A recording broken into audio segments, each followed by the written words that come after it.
everyone, and welcome to the Not So Tiny House Project's first video.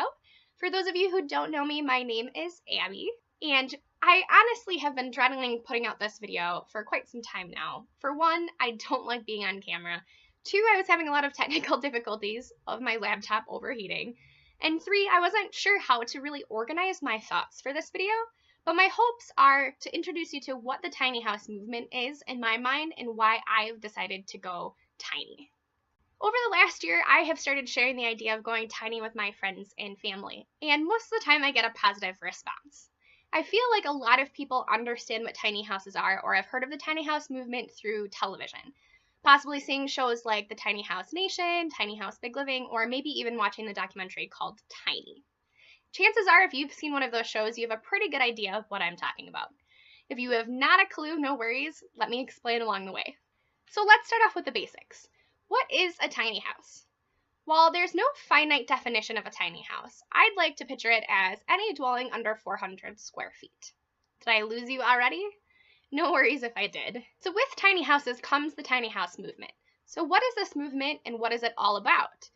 Again, there is no perfect answer to this question, but in my mind, I like to believe that the tiny house movement is a social movement challenging consistent consumerism. Essentially, we get up in the morning, go to work, to make money, to get a paycheck, to buy a nice car, to buy a bigger house, to fill that house with nice things, and the cycle endlessly continues. Recently, I pulled some numbers from census.gov to find out what the average new single-family house was in the United States. In 2010, this square footage was just under 2,400 square feet. Now, if you take a pretty large tiny house, let's say 400 square feet, you can essentially fit 6 tiny houses into that square footage. So what point am I trying to make? I believe that the tiny house movement is really rejecting that idea of what's considered average and really challenging the idea of what makes up that American dream. Do we really need to live in over 2,000 square feet to be happy? Is there a more financially feasible option? Is there a more environmentally friendly route we could be taking? I believe the tiny house movement has a lot of answers to these questions. So why have I decided to go tiny? To be completely honest, the main reason is financial. I have an enormous amount of student loan debt, and I'm betting I'm not the only one. In an article posted this month of March 2017 on Student Loan Hero, the average 2016 graduate had over $37,000 of student loan debt, and I have more than that. So going tiny for me is a very financially responsible decision. And yes, I do understand that I will be paying for the cost of the trailer, the building materials, for essentially utilities, and possibly paying for land or renting land. I do understand that. Depending on what source you use, the average one-bedroom apartment in my hometown of Madison, Wisconsin costs around $1,000 without utilities.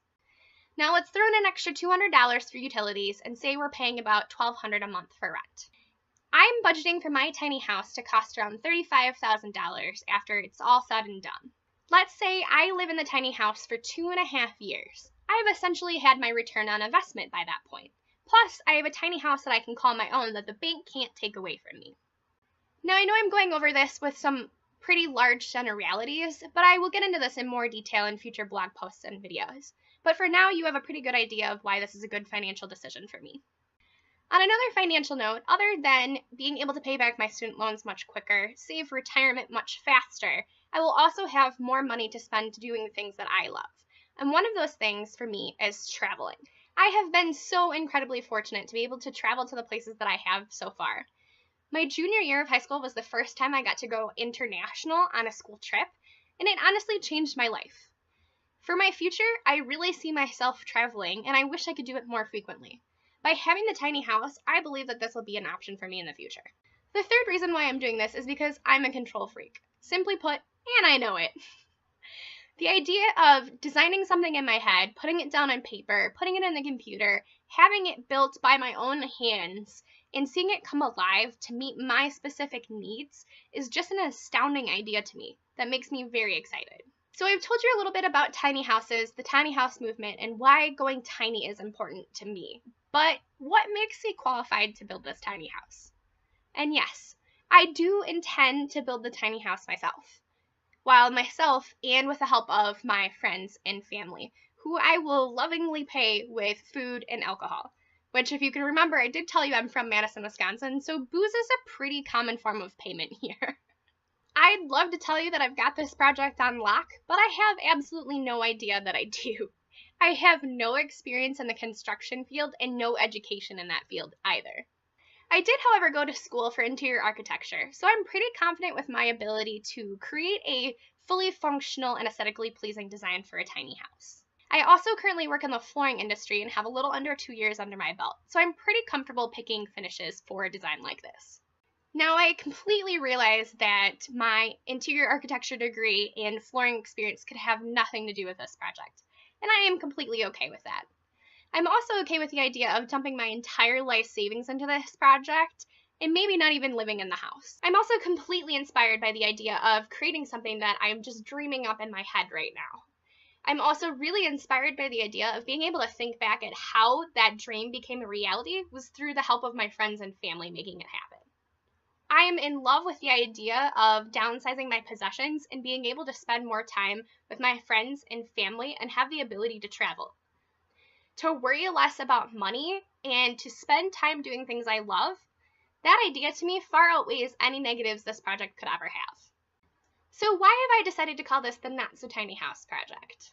There's really two reasons. For one, I have seen through most of my research that the average trailer for a tiny house on wheels has normally been between 20 feet and 26 feet long from what I've seen so far, and I've decided to go with a 30 or a 32-foot trailer for my design. So in essence, that's not so tiny. Additionally, my lack of knowledge on construction and all things tiny houses until the last couple of years also makes this a not so tiny house project. So why am I sitting in front of my laptop right now recording this video for you guys to learn about the Not So Tiny House project? Well, in reality, there's 3 reasons why I've chose to do this. The first is because I have a lot of friends and family that are out of state. Friends and family in Minnesota, California, Washington State, Arizona, Virginia, and soon to be across the world. In this way, I can keep track with all of them and keep them up to date about my project and include them in something that's going to be a big part of my life, which means the world to me that they can still be included even though they're not actually here with me. Secondly is I'm a scrapbooker, so essentially all of these videos that I take and information that I post on my website will be a digital scrapbook for me. The last reason why I'm doing this is because I want to share my tiny experience with other tiny house enthusiasts. You could be sitting at your computer watching this video thinking, oh, I love tiny houses, but I have no idea where to get started.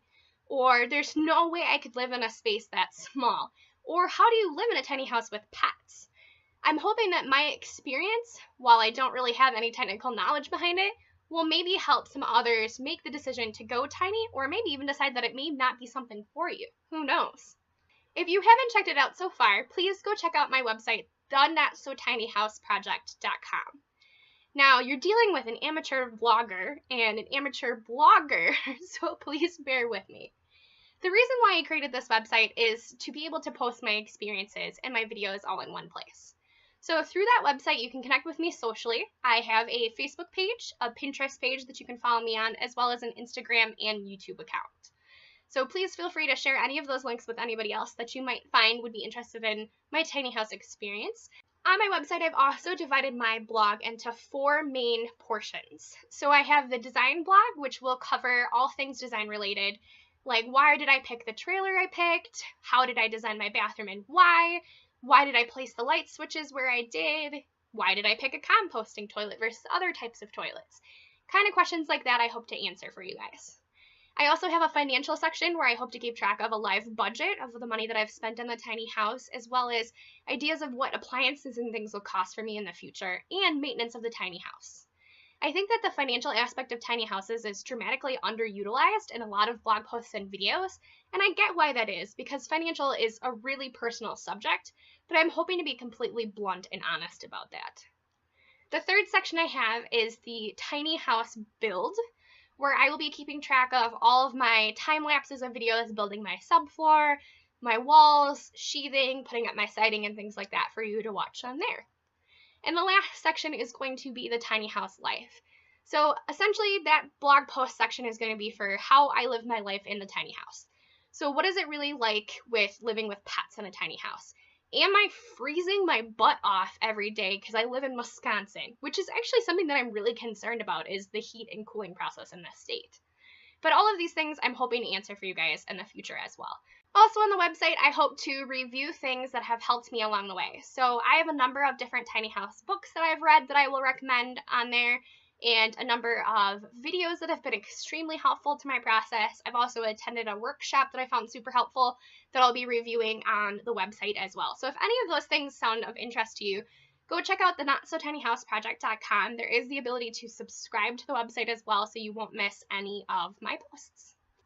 Alright, so that basically wraps up this first video. Hopefully I've answered some of your questions. I know you probably have more questions to ask than I've answered, but I promise I'll answer a lot of them in the upcoming videos. But feel free to post them down below so I know specifically what to answer for you in the future. And also, if you could comment down below how you found me, that would be much appreciated. I'd be really curious to see who directly knows me and who knows me from a friend who might have shared the tiny house experience with you. So that would make my day if you could share that below. Thanks so much for watching!